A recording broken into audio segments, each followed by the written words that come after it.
News 18 India. ज्ञान वापी में बाकी के तहखानों के सर्वे पर वाराणसी कोर्ट में सुनवाई होने वाली है। याचिकाकर्ता राकेश सिंह की याचिका पर आज कोर्ट सुनवाई करेगा। तो बड़ी खबर आपको बता दें, बाकी तहखानों के सर्वे को लेकर याचिका डाली गई है और इसी मामले को लेकर वाराणसी कोर्ट में सुनवाई होगी। बाकी बचे जितने भी तहखाने हैं उनको लेकर ये आज अहम सुनवाई होगी।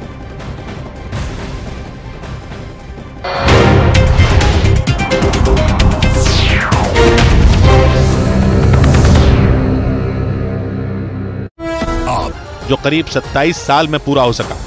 इस भव्य मंदिर के लिए 2017 में अबू धाबी के प्रिंस ने जमीन दी थी और अप्रैल 2019 में प्रधानमंत्री नरेंद्र मोदी ने इसका शिलान्यास किया था। करीब 5 साल में 27 एकड़ में फैले इस मंदिर को 700 करोड़ की लागत में तैयार कर दिया गया। संगमरमर से बने मंदिर के खंभों पर अद्भुत शिल्पकारी दिखी। हर खंभे पर हिंदू देवी देवताओं की तस्वीरें उकेरी गईं और नक्काशी के लिए खास तौर से भारत से कारीगरों को अबू धाबी बुलाया गया था। इस मंदिर को बनवाने वाली संस्था ने बताया कि मंदिर में हाथों से नक्काशी की गई, यानी किसी भी तरह की मशीन का इस्तेमाल नहीं किया गया।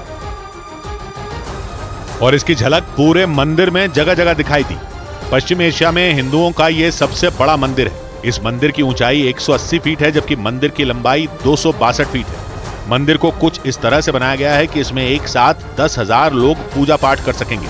इस भव्य मंदिर में कुल 7 शिखर, 2 गुंबद और 410 नक्काशीदार खंभे बनाए गए। मंदिर का मुख्य हिस्सा 13 एकड़ जमीन पर बनाया गया, जबकि बची हुई 13 एकड़ जमीन पर पार्किंग की व्यवस्था की गई।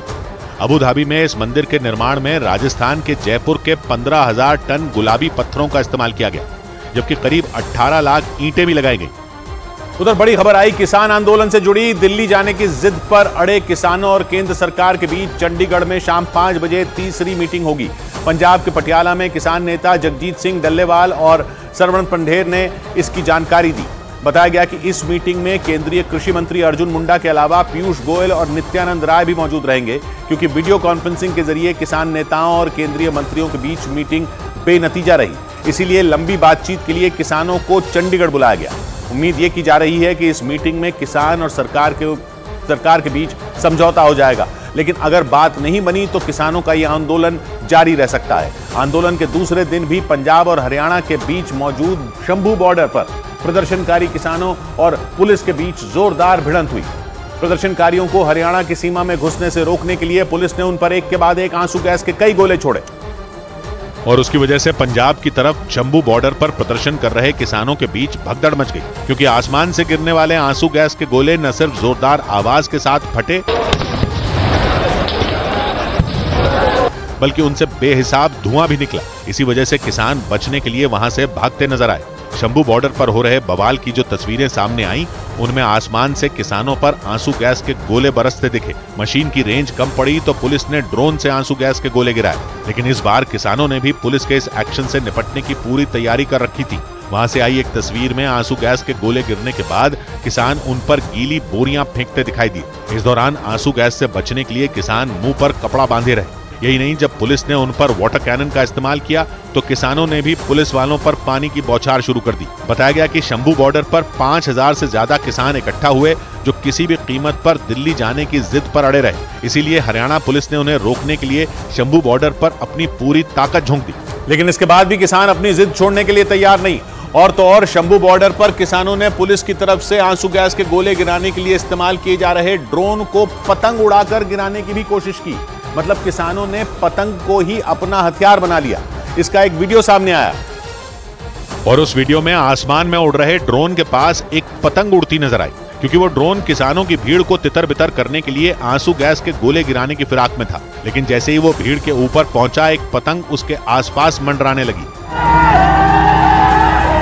प्रदर्शन कर रहे किसानों की कोशिश ये थी कि पतंग की डोर में उलझाकर किसी तरह उस ड्रोन को नीचे गिरा दिया जाए। इसी वजह से वो पतंग ड्रोन को अपनी डोर में फंसाने के लिए कभी दाईं तरफ तो कभी बाईं तरफ उड़ती दिखी। थोड़ी देर तक तो आसमान में ड्रोन और पतंग के बीच मुकाबला चलता रहा, लेकिन बाद में पुलिस का वो ड्रोन वहां से लौट गया। हालांकि कुछ देर बाद ही वो ड्रोन फिर लौटा और उसने भीड़ पर आंसू गैस के गोले गिरा दिए। इस दौरान किसानों ने पतंग से उसे नीचे गिराने की फिर कोशिश की। नीचे खड़े लोगों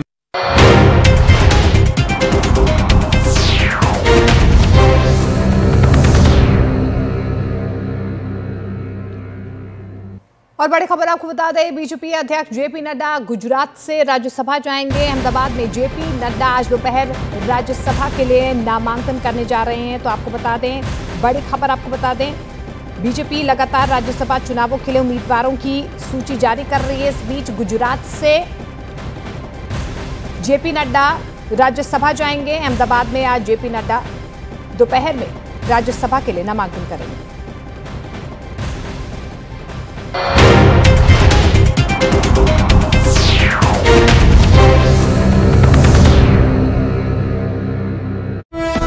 पत्थर फेंके, लेकिन ऊंचाई ज्यादा होने की वजह से किसानों के पत्थर उस ड्रोन तक नहीं पहुंच सके। इसी वजह से वो ड्रोन आंसू गैस के गोले गिराने के बाद वहां से निकल गया। और दिल्ली कूच करने की कोशिश कर रहे किसानों और पुलिस के बीच हरियाणा के खनौरी बॉर्डर पर भी झड़प हो गई। हरियाणा पुलिस ने पंजाब की तरफ से आने वाले किसानों को रोकने के लिए बॉर्डर को पहले ही बंद कर दिया था, लेकिन दिल्ली की तरफ कूच करने के लिए किसानों का जत्था वहां आकर डट गया। किसानों को रोकने के लिए तैनात पुलिस और सुरक्षा बल के जवानों ने आंसू गैस के गोले दाग दिए। इसके बाद वहां अफरा तफरी मच गई। धुएं से बचने के लिए मुंह पर कपड़ा बांधकर किसान इधर उधर भागते दिखे। वहां मौजूद किसानों ने आरोप लगाया कि पुलिस ने उन पर गोलियां भी चलाईं। खनौरी बॉर्डर हरियाणा के जींद जिले में पंजाब से लगने वाली सीमा पर मौजूद है और किसानों की कोशिश है कि यहां से उनका जत्था करीब 200 किलोमीटर का सफर तय करके दिल्ली पहुंच जाए। हालांकि खनौरी बॉर्डर पर डटे किसानों के लिए पुलिस का पहरा तोड़कर दिल्ली पहुंचना आसान बिल्कुल नहीं है, क्योंकि बॉर्डर पार करने के बाद उन्हें हरियाणा के कई शहरों से भी होकर गुजरना होगा। लेकिन पुलिस की तैयारी ऐसी है कि किसानों की मुश्किलें बढ़ सकती हैं। प्रधानमंत्री का अबुधाबी में संबोधन। प्रधानमंत्री ने अपने संबोधन में यूएई की जमकर तारीफ की। प्रधानमंत्री ने बताया कई साल पुराना सपना पूरा हुआ, प्रमुख स्वामी का सपना पूरा हुआ। प्रधानमंत्री नरेंद्र मोदी ने अबुधाबी में भव्य मंदिर के निर्माण को मानव इतिहास का नया स्वर्णिम अध्याय बताया। दावा किया उन्होंने कि अबुधाबी में बना मंदिर वैश्विक एकता का प्रतीक बनेगा। अबुधाबी में मंदिर निर्माण करवाने वाली संस्था BAPS की भी प्रधानमंत्री ने जमकर तारीफ की। प्रधानमंत्री नरेंद्र मोदी ने बताया कि यूएई ने अपनी धरती पर मंदिर निर्माण करवाकर 140 करोड़ हिंदुस्तानियों का दिल जीत लिया। उन्होंने अपने संबोधन के दौरान अयोध्या में बने भव्य राम मंदिर का भी जिक्र किया। उन्होंने बताया कि वो खुद को सौभाग्यशाली मानते हैं कि अयोध्या में बने राम मंदिर और अबुधाबी में बने मंदिर के निर्माण के वो साक्षी बने। पिछले महीने ही अयोध्या में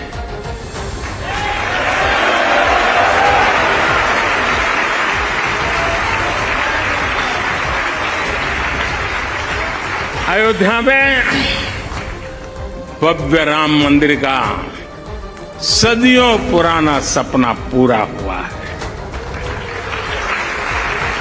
रामलला अपने भवन में विराजमान हुए हैं। पूरा भारत और हर भारतीय उस प्रेम में, उस भाव में अभी तक डूबा हुआ है। और अपने संबोधन से पहले प्रधानमंत्री नरेंद्र मोदी ने यूएई के अबुधाबी में पहले हिंदू मंदिर का उद्घाटन किया। उद्घाटन के बाद प्रधानमंत्री ने मंदिर में पूजा भी की। इस मंदिर को BAPS यानी बोचासनवासी श्री अक्षर पुरुषोत्तम स्वामी नारायण नाम की संस्था ने करीब 700 करोड़ रुपए की लागत से बनवाया। और 27 एकड़ में फैले इस भव्य मंदिर का प्रधानमंत्री मोदी ने फीता काटकर उद्घाटन किया। इस बेहद खास मौके पर वहां मंदिर के कुछ संत भी मौजूद रहे। मंदिर के उद्घाटन के बाद प्रधानमंत्री ने वहां वैश्विक आरती की।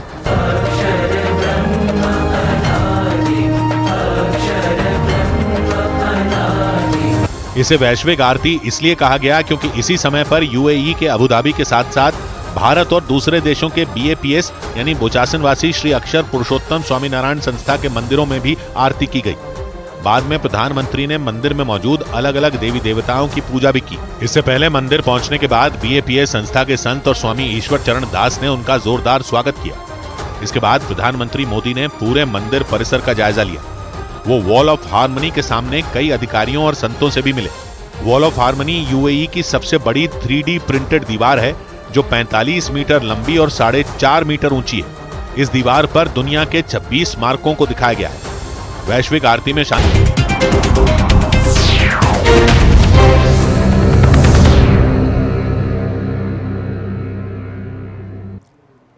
कांग्रेस नेता सलमान खुर्शीद की पत्नी लुइस खुर्शीद से आज ईडी की टीम पूछताछ करेगी। लुइस खुर्शीद से doctor Zakir Hussain memorial trust के मामले में यह पूछताछ की जाएगी। जानकारी मिल पा रही है कि ईडी ने सलमान खुर्शीद को पूछताछ के लिए लखनऊ कार्यालय में बुलाया है। दिव्यांगों को कृत्रिम अंग और उपकरण के वितरण के मामले में लुइस खुर्शीद के खिलाफ साल 2017 में एफआईआर दर्ज करवाई गई थी। इस मामले में आर्थिक अपराध शाखा ने भी जांच की थी, जिसमें फर्जी मुहर, फर्जी दस्तखत और सरकारी धन के गलत इस्तेमाल का मामला सामने आया।